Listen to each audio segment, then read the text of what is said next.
Sa gitna ng nangangalit na apoy ay naghaharap ang ating extra na bida na si Ed at si Elvira. Habang sugatan at puno ng pangamba ay naisip ni Elvira na bilang top student ng kanilang alchemy department, siya ang pinakamalakas sa kanilang grupo ngayon, kaya nga lamang ay may kritikal na kahinaan silang mga estudyante ng alchemy department at iyon ay ang katotohanan na wala silang sapat na kakayahan sa pakikipaglaban kapag hindi sila gumamit ng mga magic items o reagent. Sa isip ni Elvira ay karamihan ng mga estudyante ng alchemy department ay laging may dalang magic items na nasa anyong singsing o kwintas kung sakaling biglang kailanganin, pero hindi niya inaasahan na ang isang henyong katulad niya ay kakailanganin ang ganoon, hayaan feeling superstar kasi hihihi. Habang nasa gitna ng nangangalit na apoy at pinagmamasdan ang anino ni Ed ay biglang napaisip si Elvira kung ang lahat ba ng nangyari ay nasa plano ni Ed. Hindi tuloy niya maiwasan na isipin ang mga ginawang pag-atake ni Ed, hindi siya makapaniwala, kaya ba inatake ni Ed ang chandelier at pinagbagsak, at mag-cast ng firewall? Teka, mukha bang firewall yan? Ay para lamang ma-take ang dala niyang bag. Susme, grabe ang imagination nitong si Elvira, walang limit, bidang-bida ang dating. Tinitigan ni Elvira si Ed, talagang hindi ito makapaniwala. Dahil kung ang dala lamang niyang bag ang target nitong si Ed ay dapat direkta na lamang niya itong inatake. Pero paanong nagawang kalkulahin ni Ed ang kombinasyon ng mga atakeng ito, dahil si Ed lang ang pinag-uusapan natin.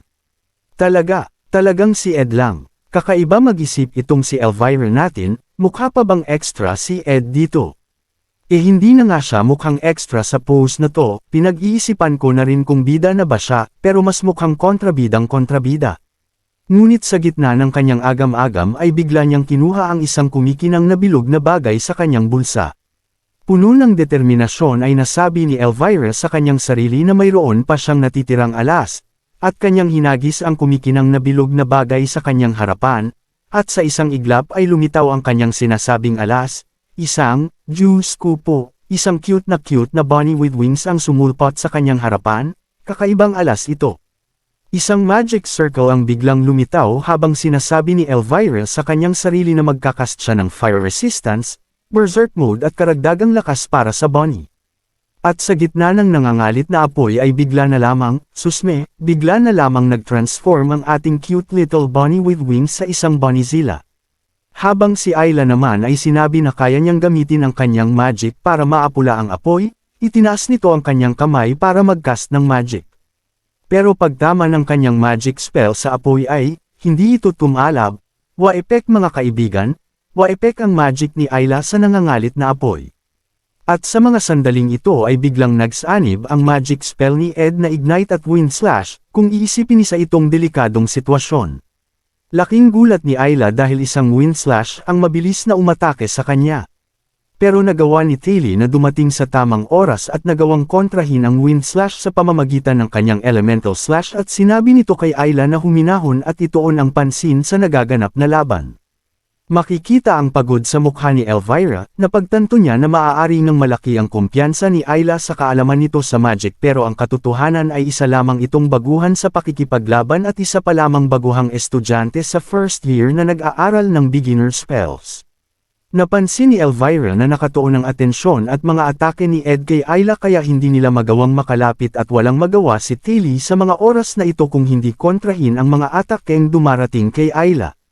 Nagulat si Tilly nang bigla siyang tawagin ni Elvira sa gitna ng laban at tinanong kung kaya ba nitong matalo si Ed kung magagawa nitong makalapit. Pero hindi pa man nagagawang sumagot ni Tilly ay nagdesisyon na itong si Elvira na umatake. At nagbigay ito ng utos na umatake, sino ang inutusan niya? Si Tilly. Mabilis na naging umaatikabo ang tagpo dahil ang inutusan pala ni Elvira ay ang ating bunnyzilla na determinado namang sumunod sa utos at sumugod. Sa gitna ng nangangalit na apoy ay nagawa nitong makalapit agad kay Ed. Napuno rin ng determinasyon itong si Tilly at nasabing hindi mahalaga kung kaya niya o hindi makalapit kay Ed dahil ang tanging sagot ay kailangan niyang makalapit kahit ano pa ang mangyari kaya sumugod na rin ito. Sinabi ni Elvira na nagustuhan niya ang determinasyon ni Tilly at nagawa rin itong sumugod sa nangangalit na apoy, anong nakain ng mga bida natin at halos lahat sila ay sinusugod ang apoy. Laking gulat ni Ayla sa mga pangyayari, hindi siya makapaniwala na sumugod din itong si Elvira sa apoy, di ba? Sinabi ko na kahit si Ayla ay nagulat din. Kaya pala nagawa ni Elvira na maging mapangahas ay habol pala niyang makuha ang kanyang mga magic potion at reagent. Pero nagawang mapansin ni Ed ang mga nangyayari kaya dali-dali din itong nagcast ng magic spell. Isang wind slash ang kanyang pinakawalan sa direksyon ni Elvira. Naisip ni Elvira na handa itong si Ed sa mga maaaring mangyari. Hinalikan nito ang hawak niyang magic potion at nasabi ang mga katagang release magic implementation. Hinagis nito ang hawak niyang potion sa direksyon ng paparating na wind slash. Tinamaan ng wind slash ang potion at nabasag ito. Ang potion ay isang espesyal na magic reagent na gawa sa isang natatanging formula at may nakakabit na magic release spell. Biglang sumabog ang potion at kaakibat nito ang pag-release ng natatangi nitong magic effect. Nagulat si Ayla dahil biglang naglaho ang kanyang magic spell. Ang epekto pala ng ibinatong potion ni Elvira ay pansamantalang pigilan ang pag-release ng mana. Mabilis na kumalat ang epekto ng potion sa paligid. At biglang naglaho ang nangangalit na apoy dahil may kakayahan din ang potion na pansamantalang pigilan ang anumang bagay na gawa sa magic. Napaka-epektibo naman itong potion ni Elvira, ang daming effect. Ngunit sa pagkawala ng nangangalit na apoy ay tumambad sa ating harapan ang resulta sa paghaharap ni Bonizilla at Ed. Sa mga sandaling ito ay nagawang matalo ni Ed si Bonizilla, pero wala rito ang atensyon ni Elvira, dahil para sa kanya mahalaga ang naging epekto ng potion na kanyang ibinato, dahil sa panandaliang pagkawala ng kakayahang gumamit ng magic. Si Ed ay naging isang mage na nawala ng kakayahan na gamitin ang kanyang kapangyarihan, pero mukhang hindi alintana ni Ed ang delikadong sitwasyon na ito dahil makikita pa rin ang determinasyon sa kanyang mga mata. Galit na sumigaw si Elvira na huwag baliwalain ni Ed ang kanilang atake, dahil mayroon silang kasamang fighter si Taily habang si Taily naman ay sinigaw ang pangalan ni Ed habang patuloy sa pagsugod. Mabilis ang ginawang pagsugod ni Taily sa direksyon ni Ed, habang si Ed naman ay mabilis ding sumugod. Tama, sumugod si Ed sa kabilang direksyon ni Taily. Mabilis na hinawakan ni Ed ang isang bagay, at itinumba ito sa pagitan nila ni Taily. Mabilis na tumapon ang laman ng isang balde na mukhang nakapatong sa bagay na panangharang ni Ed. Isang kislap ang lumitaw, at mabilis muling kumalat ang apoy sa paligid, nagawa nitong pigilan ang pag-atake ni Taily. Nasabi ni Taily na amoy itong langis samantalang hindi makapaniwala si Elvira, nasa loob sila ng Opheles Hall at kung kumalat ang apoy sa paligid ay maraming tao ang mapapahamak. Teka lang, hindi parang huli na itong napansin ni Elvira. Kanina pa kumakalat ang apoy, nangangalit na nga bakit ngayon lang niya pinroblema? Pero hindi bale na dahil biglang hinawakan ni Taily ang kanyang dalang espada, mukhang seryoso na ito, nasabi nito na kaya niyang hiwain ang anumang apoy sa pamamagitan ng kanyang elemental slash attack, likha man ito ng magic spell o ng langis. Mabilis na sumugod muli itong si Taily, puno pa rin ng determinasyon ang kanyang mga mata. At sinabing bago pa may masaktan ay tatapusin na niya ang laban na ito, seryoso na nga ang ating bida sa mga oras na ito. Pero biglang sumigaw si Elvira para pigilan ang pag-atake ni Taily. Napansin niya ang paligid, nakita niya ang mga bintana na nakabukas sapat para makalabas ang usok sa loob ng Opheles Hall at ang mga basahan at ang mga bagay na madaling magliyab, lahat ng bagay na ito ay magagawang maitabi. Sa pag-atake ni Taily gamit ang elemental slash attack ay naisip ni Elvira na ang mga bagay na kanyang napansin ay mukhang parte ng maingat na pagpaplano ni Ed Rothstaylor. Sa gitna ng ginawang atake ni Taily ay mukhang handa pa rin itong si Ed, at mukhang mag-uumpisa na rin ng kanyang sariling atake. Puno ng takot ay sumigaw ulit si Elvira para pigilan si Taily sa pag-atake. Pero mabilis na itinutok ni Ed ang kanyang hawak na sandata. Determinado ito sa kanyang gagawing pag-atake. Unti-unti nang nagagawang makalapit ni Taily kay Ed habang naghahanda itong umatake gamit ang kanyang sandata na pana. Nagulat si Taily dahil hindi niya akalain na marunong din palang gumamit si Ed ng pana, pero sa isip nito ay kaya niya itong pigilan. Sa mga sandaling ito ay pinakawalan na ni Ed ang palaso, pero lumihis ito ng direksyon at hindi tumama kay Taily. Laking gulat naman ni Taily dahil napagtanto niyang hindi siya ang punteriya ni Ed. At ang atakeng ito ay nakatuon kay Ayla na handang suportahan ang pag-atake ni Taily. Nagulat na naman ito sa pangyayari. Sa isip siguro ni Ayla ay bakit siya ang laging inaatake nitong si Ed. Sa gitna ng pagkabigla ni Ayla ay isang magic ang bomb alot sa papalapit na palaso at nagawang pigilan ito. Isang bilog na bagay na naman ang hawak ni Elvira at mukhang konektado ito sa magic na pumihil sa palaso. Ang bagay na ito ay tinatawag na Clawfinger at isa itong magic engineering tool na may kakayahang hilahin ang anumang maliit na bagay papalapit sa kung sino man ang may gamit nito, gaano man kalayo hanggat nakikita niya ito. Pero napansin ni Elvira na sa dulo ng palaso ay isang bilog na tela lamang ang nakakabit dito, imbes na isang arrowhead. Hindi na naman siya makapaniwala. Naisip niya na maaaring hindi seryoso si Ed sa kanilang laban at ginagawa nitong madali ang mga bagay-bagay para sa kanila. Buo ang pangamba ni Elvira at muli niyang binalaan si Taylee na baka mayroon pa itong itinatagong plano. Pero huli na ang lahat dahil nagawa ng atakihin ni Taylee si Ed na siya namang naghanda para harangan ito. Sa hindi ko mapaniwala ang pagkakataon ay nagawa ni Ed na mapigilan ang atake ni Taylee. Pero isang pagsabog ang narinig at naisip ni Ed na ito ay nanggaling sa ikalawang palapag ng Opheles Hall. Makikita natin si Clivius na natataranta habang tumatakas. Bakit hanggang ngayon ay taranta pa rin itong si Clivius? Napapikit si Ed at napabuntong hininga. Sa isip nito ay mukhang tapos na ang kanyang misyon. Sa isang iglap, ang elemental/attack ni Taylee na nagawang pigilan ni Ed ay biglang naging epektibo. Nagawa nitong mapatalsik si Ed sa kanyang kinatatayuan. What happened? Sa sandaling iyon ay napuno ng alikabok ang paligid at hindi natin makita ang resulta. Nagulat na naman itong ating magugulatin na si Elvira sa mga pangyayari. Dahil sa pagkawala ng alikabok, sa isang iglap ay nakahandusay na itong si Ed at sugatan. Sa gitna ng kaguluhan at pagkawasak sa loob ng Opheles Hall, galit na galit si Taylee habang hinahawakan ang damit ni Ed. Pasigaw nitong tinatanong si Ed, kung ano ang dahilan bakit niya ginagawa ang mga bagay na iyon, pero hindi sinagot ni Ed ang tanong na ito at tiningnan lamang si Taylee. Galit din si Elvira habang iniisip na hindi niya gusto ang mga nangyayari, dahil pakiramdam niya ay nakikipaglaro lamang sa kanila si Ed sa buong panahong naglalaban sila.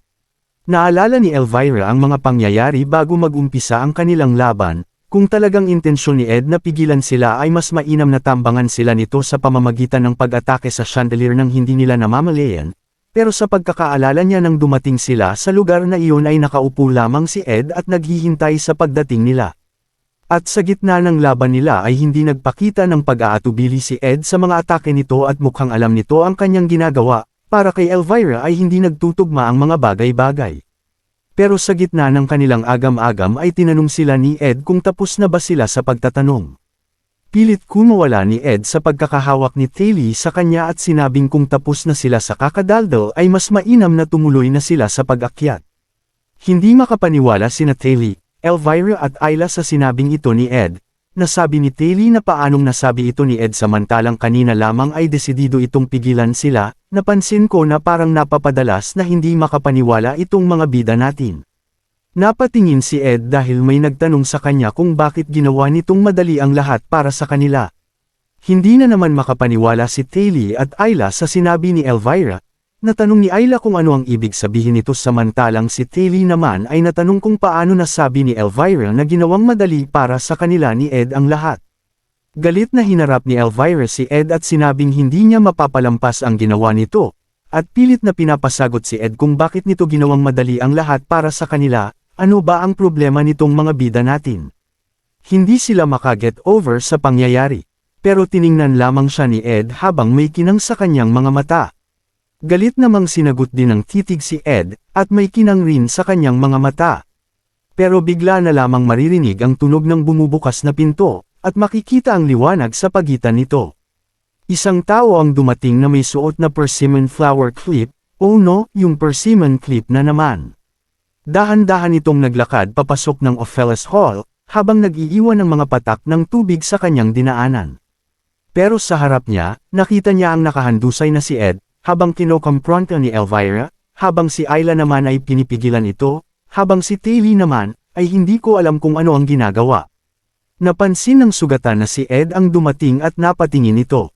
Makikita natin ang dumating na si Yenkar, namumula ang mga mata, habang napapalibutan ng nakakatakot na aura. Seryoso ang mukha nito, at walang emosyon na nagtanong kung ano ang ginagawa nila. Naku, hindi ko mapigil ang matakot sa maaaring mangyari, dahil mukhang isang super final boss ang itsura ngayon nitong si Yenkar. Hindi naman natin masasabi na walang alam itong si Yenkar, kung tutuusin isa siyang top student sa kanilang magic department, kaya naman imposible na wala siyang napansing kakaiba sa iniwang sulat ni Ed. Pero dahil sa araw-araw niyang nasaksihan hanggang sa insidente tungkol kay Glasscan, gaano man kahirap o kadali ang mga kailangang gawin. Si Ed Roth Taylor ay laging nakakagawa ng paraan para malampasan ang mga ito. Pero sa mga sandaling ito kung kailan nakikita niyang sugatan si Ed at mukhang nahihirapan, kung kailan ang mga bagay na mismong pinaniniwalaan ni Yenkar ay nababalawala at sinusubukan ng iba, saka lamang nito napansin ang kanyang mga pagkakamali. Naalala ni Yenkar ang mga sinabi niya noon kay Ed habang tumatambay siya sa tinutuluyan nito sa kakahuyan, na kung kakailanganin ni Ed ng tulong ay hindi siya magdadalawang isip na tulungan ito. Pero kahit nasa sitwasyon na ito ay hindi pa rin humingi ng tulong si Ed, naisip ni Yenkar na nagawa pa nito na mapalayo siya sa Opheles Hall, sa pamamagitan ng pag-iiwan ng mensahe, na kung iisipin ay isang bagay na hindi naman ginagawa ni Ed, habang si Ed ay nakikipaglaban mag-isa sa loob ng Opheles Hall, para lamang hindi siya madamay sa mga nangyayari dahil sa marami na itong natanggap na parusa galing sa akademya tungkol sa Glasscan incident. Sa sandaling ito ramdam natin ang galit na nag-uumapo kay Yenkar, galit, habang iniisip sa kanyang sarili na kahit hindi niya alam kung ano ang nangyayari, pero sinigurado ni Ed na hindi siya madadami sa lahat ng ito. Habang siya naman ay walang ibang inisip kung hindi problemahin kung anong hair clip ang dapat isuot. Sa oras na ito ay napagbalingan na niya ang hair clip, kawawang hair clip. Kaya muli, walang emosyon na tinanong ni Yenkar kung ano ang ginagawa ni Natalie, Ayla at Elvira. Agad namang sumagot ang clueless nating bida na si Talie, habang hawak-hawak pa rin ang damit ni Ed na, mabuti na lamang at hindi nadamay si Yenkar sa mga nangyayari, na ang Opheles Hall ay nakontrol na ng ibang estudyante na hindi naninirahan dito. Sinabi din nito na mukhang hindi ganoon kasimple ang sitwasyon dahil si Ed ay pilit silang pinipigilan. Mabilis na kinuha ni Elvira ang isang magic potion sa kanyang bag at sinigawan si Talie na mag-isip-isip ito. Sa wakas mayroon ding isang well-informed sa mga nangyayari. Dahil sa mga oras na ito, si Yenkar na nasa harapan nila hindi isang kakampi kung hindi isang kalaban. Biglang nayanig ang buong lugar, isang nakakatakot at malakas na aura ang pinakawalan ni Yenkar, makikita kung gaano talaga kalakas ang kapangyarihan nito. Naramdaman ni Ed ang malakas na kapangyarihan kaya naman pilit nitong makatayo habang tinatawag si Yenkar. Narinig ni Yenkar ang pagtawag ni Ed, napangiti ito habang sinasabi na ayos lamang ang lahat. Ramdam ang matinding kapangyarihan na nanggagaling kay Yenkar ay biglang nagbago ang reaksyon ni Elvira at Ayla, na puno ito ng takot at pangamba sa kanilang nasaksihan. Dahil sa gitna ng malakas at nakakatakot na aura ay may lumitaw na mga balahibo ng ibon na worry ay likha ng magical energy kasama ang malakas na hangin. Nagawa nitong mabasag ang mga salamin sa paligid, sa isang tama lamang nito. At dito nga makikita ang dahilan ng takot nina Ayla at Elvira, si Yenkar na nababalot ng nakakatakot na aura ay napapalibutan ng mga elemental spirit, na may iba't ibang anyo at aura. Mapaglaro ang ngiti ni Yenkar, habang sinasabi kay Ed na bigyan lamang siya nito ng 1 minuto. Pilit inintindi ni Elvira ang sitwasyon, dahil nakita niya na 4 na mid-rank ang spirit sa 4 na pangunahing elemento ang nakapalibot dito, kasama pa ang fluid spirits at mga low-rank ang spirit ay isa na itong literal na hukbo. Nagmamadali na hinayla ni Elvira si Talie at Ayla, sinabi nito na dapat na silang tumakbo sa mga sandaling ito, at kailangan nilang tanggapin ang sitwasyon na hindi nila magagawang matalo ang kalaban na nasa harapan nila, na kahit nga kay Ed ay nahirapan na sila. Habang si Ed naman ay dahan-dahan na naglakad palapit sa mga summon ni Yenkar. Sa palagay ko ay tama naman ang naging desisyon nitong si Elvira, dahil ang kalaban nila, na makikita sa mga sandaling ito na dahan-dahang itinataas ang kanyang kamay, ay si Yenkar ang top student ng second year magic department na sa kasalukuyan ay inuutusan ang kanyang mga summon na sumugod na. Mabilis na sumugod ang mga summon ni Yenkar, sabay-sabay din ito na nag-release ng kani-kanilang mga magic attack para atakihin sina Talie, Ayla at Elvira. Walang nagawa ang tatlo kung hindi subukang iwasan ang mga ito. Habang patuloy sa pagrereklamo itong si Elvira kay Talie na harapin na nito ang katotohanan, kailangan na nilang umalis, sinabi nito na nabasag na ang mga bintana at maaari nila itong daanan para tumakas. Pero hindi ko maintindihan kung bakit masyadong matigas ang coat nitong si Talie, nagawa pa nitong mag-alinlangan, Dahil kay Ed ay napagtanto nito na talagang mayroong ibang nangyayari na hindi nila alam sa Opheles Hall, nag-alala ito na maaaring may ibang estudyante na masaktan sa mga nangyayari. May ganun ba talaga kapag bida? Kailangan mo problemahin ang lahat. Oo, zero lang talaga. Baka nakakalimutan nitong si Taylor na isa lamang siyang first-year student, at hindi pa siya top student sa lagay na yan, at kung iisipin din natin na saan lupalop na naman nagtatago ang mga propesor ng akademiyang ito. Bakit kapag may nangyayari ay lagi silang wala? At dahil isang bida na hindi umaatres sa anumang pagsubok ay napuno na naman ng determinasyon itong si Taylor, hawak-hawak ang kanyang espada ay nagpakawala din ito ng kanyang aura, habang sinasabi kay Elvira na hindi nila pwedeng hayaan na masira ang mga mahahalagang halaman nito. OMG talaga, sa dinami-dami namang pwedeng maging dahilan ay talagang ito pa ang naisip mo, Taylor. Lakas loob na hinarap ni Taylor ang papalapit na mga summon ni Yenkar. Pero biglang may humawak sa kwelyo ng kanyang damit. At hinayla si Taylor paatras habang sinasabi na dapat ay umaakyat na ito noong sinabihan ito na umakyat. Isang malakas na enerhiya ang tumama at isang malakas na pagsabog ang naganap. Ano kaya ito? Yung atake ng mga summon ni Yenkar. O si Taylor na tumilapon. Dahil sa biglaang paghila sa kanya. Pilit na tiningnan ni Taylor ang nangyayari, mukhang wala itong ideya. Sa harap ng mga natigil ang summon ni Yenkar ay nakatayo na si Ed. Sinabi nito sa tatlo na makinig ng mabuti sa sasabihin niya, siya na ang baalang humarap kay Yenkar, at tumuloy na ang tatlo sa ikalawang palapag ng Opheles Hall. Mabilis na nilapitan ni Ayla si Taylor, habang sinasabihan si Ed na kanina lamang ay hinaharangan sila nito, at ngayon naman ay sinasabi nito na umakyat na sila. Natawa lang si Elvira sa sinabi ni Ed, nasabi nito na paano nito mapipigilan ang mga elemental spirit ni Yenkar samantalang hirap na nga ito sa pagtayo pa lamang. Pero isang bagay ang tumama sa ulo ni Elvira, napapikit ito at nasaktan sa bagay na tumama sa kanya. Samantalang si Ed ay nakapos na naman ng pangbida, habang sinasabi na kunin na lamang nito ang mga potion niya, at humingi ito ng paumanhin sa pagsira nito sa dala niyang bag.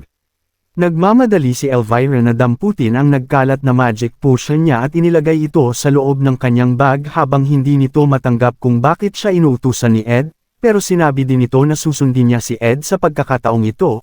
Ang gulo ng babaeng ito, naloko na ito na nga yung sinasabi ng iba na mahirap talagang intindihin ang mga, tulad ni Elvira. Mabilis na umalis sina Taylor, Ayla at Elvira, at naiwan si Ed habang unti-unting lumalapit ang mga elemental spirit. Naka-fighting pose pa rin itong si Yenkar hanggang ngayon, at napapalibutan pa rin ng nakakatakot na aura. Pero bigla itong nagulat, mukhang nagbalik na sa katinuan itong si Yenkar. Dahil napansin na nito si Ed na dahan-dahan na lumalapit sa kanya. Agad nitong sinabi na kailangang tumabi ni Ed at siya na ang bahala sa lahat, na mamaya na niya ipaliwanag kung ano ang nangyayari at aasikasuhin niya muna ang mga bagay-bagay at gagamutan ang mga sugat nito. Dahan-dahan itinaas ni Ed ang kanyang kamay habang iniisip na maaaring hindi maganda ang gagawin niyang aksyon. Inilagay ni Ed ang kanyang kamay sa balikat ni Yenkar at sinabi dito na ayos lamang talaga siya at hindi nito kailangan gawin ang mga bagay na iniisip nito. Biglang nagbago ang reaksyon ni Yenkar, na mula ang pisngi nito, ang nakakatakot nitong aura ay napalitan ng makulay na buhay. Sinamahan pa ng, with the birds and the bees and the flowers and the trees and the moon and the stars, and the thing called love, na wala nga ang nakakatakot na aura kay Yenkar pero naiwan pa rin ng malakas na hangin na dala ng isa sa mga elemental spirit ni Yenkar, pero nakatuon na ang pansin nito sa kamay ni Ed na nasa kanyang balikat.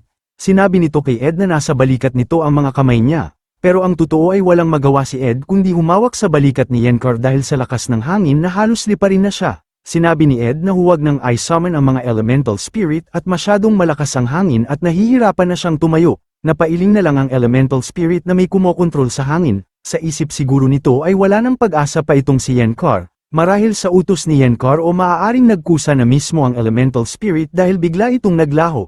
Isa-isa na ring nahulog ang mga basag na salamin sa sahig nang mawala ang malakas na hangin. Natigilan sina Taylor, Ayla at Elvira sa pagtakbo, gulat na gulat sila sa pangyayari at hindi sila makapaniwala. Nagawa nga ni Ed na pigilan si Yenkar.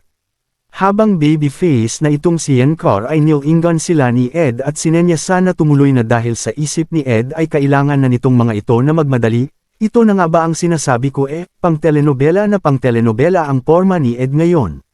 Pero bigla na lamang ito nawala sa balanse habang iniisip na sa mga sandaling ito ay maaaring wala na silang sapat pa na oras na nalalabi. At tuluyan nang bumagsak si Ed sa sahig, habang natulalan na lang si Yenkar. Habang tuloy pa rin ang malakas na ulan ay maririnig ang sigaw ni Yenkar. Sa sumunod na tagpo ay makikita na nakaupo na itong si Ed katabi si Yenkar. Tinanong ito ni Yenkar kung bakit lagi na lamang nasusugatan itong si Ed, at bakit hindi ito humingi ng tulong sa kanya. Sumagot lamang si Ed na mayroon siyang mga dahilan at sasabihin na lamang niya ito sa ibang oras.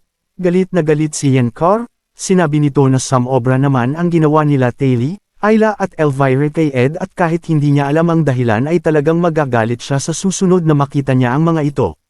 Tiningnan ni Ed si Yenkar at sinabing naiintindihan nito ang sinasabi nito, at nagpasalamat. Dahan-dahan itong tumayo at inisip na dahil tapos na siya sa kanyang papel bilang first floor boss sa insidenteng ito ay maaari na itong bumalik sa kanyang kampo at gawin ang mga gawain niya dito. Pero natigilan siya nang sabihin ni Yenkar na may nakita siyang isang malaking karwahe habang nag-aantay sa Rose Garden. Nanlaki ang mata nito nang marinig ang mga sumunod na sinabi ni Yenkar. Dahil mabilis lamang ang pagdaan ng karwahe, pero napansin niyang mayroon itong gintong korona. Naalala ni Ed ang gintong korona, ito ang simbolo ng pinuno ng Elf Company. Ang ama-amahan ni Lortel, at siya ring pumatay sa tunay na ama nito, siya rin ang tao sa huling bahagi ng Act 2 ng laro na tinatawag na The Battle for the Sage's Sealed Tomb, na matatalo ni Lortel at maglalaho ng parang bula. Ang tinaguriang The Fake Boss, si Golden King Elf. Naisip ni Ed na kung itong tao na ito ay dumating sa akademya ng mas maaga kaysa sa dapat na oras na pagdating nito. Kung pagbabatayan ang laro, nangangahulugan itong mayroong ibang nangyayari na hindi niya alam at maaaring hindi rin parte ng laro. Sa labas ng isang gusali ay makikita ang anino ng isang tao sa bintana. Ito si Lortel na nakahawak sa bintana, kinakausap nito si Elris, sinabi nito na siya ay tinanggihan at kilala nito ang kanyang tinutukoy. Isa itong ubod ng samang tao. Sumagot naman si Elris kung ang tinutukoy ba ni Lortel ay si Ed, na pinuntahan nila sa kagubatan. Sumagot naman si Lortel na oo.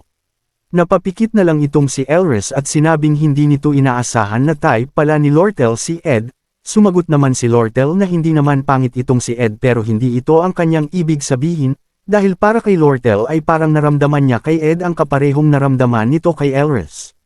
Naalala ni Lortel ang sandaling noong nag-uusap sila pagdating niya sa Opheles Hall, at natanong nito ang mga bagay na hindi naman niya madalas tinatanong sa iba pero talagang ikinagulat niya ang sagot ni Ed.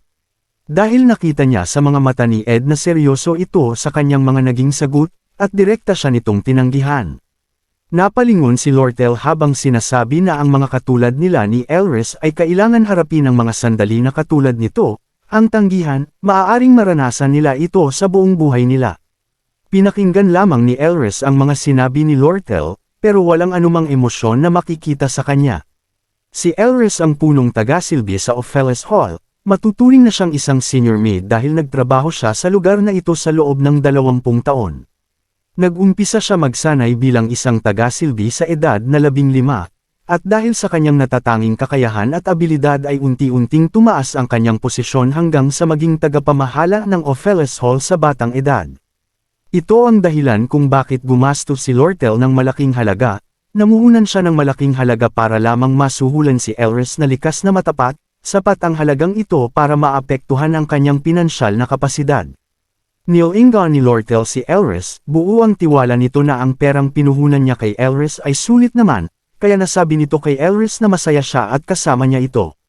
Dahil sa isip ni Lortel, ay nakakita siya ng isang tao na katulad niya, isang tao na kayang ipagpalit ang kanilang paninindigan at pagkatao para sa pera, katulad nga niya.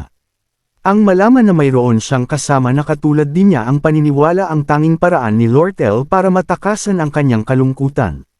Inalala niya ang nakaraan, marahil dahil ito sa lumaki siya sa hirap, o marahil ay dahil sa lumaki rin siya kasama ng mga sakam na mga ngalakal na buwis buhay para lamang sa pera, o marahil ay dahil ito sa ang kanyang buhay ay umikot na sa pagtataksil niya sa iba o ng pagtataksil ng iba sa kanya.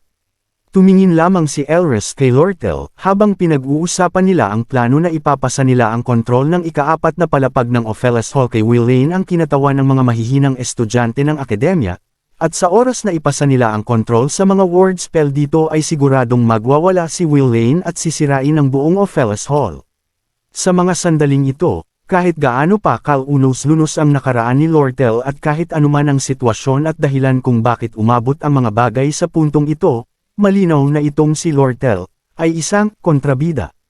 Napangiti si Lortel habang naiisip ang susunod na mangyayari. Susme, hindi lamang si Lortel isang kontrabida, siya rin ang tinaguriang The Mastermind. Dahan-daang naglakad si Lortel, na siya namang sinusundan ni Elris. Nasabi ni Lortel na ang lahat ay naaayon sa plano at pupunta na siya sa storage room. Kailangan na niyang gampanan ang papel bilang isang takot na estudyante na hindi alam ang nangyayari at walang nagawa kundi magtago na lang sa loob ng storage room. Napabuntong hininga si Elris, at naisip na kaawa-awa naman itong si Lortel. Hindi katulad ng ibang babae na kaedad niya, ay hindi nito magagawang magmahal ng iba, o buksan lamang ang puso nito sa mga tinuturing niyang pamilya, at sa huli ay mamamatay ng mag-isa. Unti-unti nitong tinatanggal ang kanyang espada sa lagayan nito, at sinabing mayroon siyang nais linawin kay Lortel. Nagulat si Lortel dahil bigla na lamang isang espada ang nakatutok sa kanyang leeg.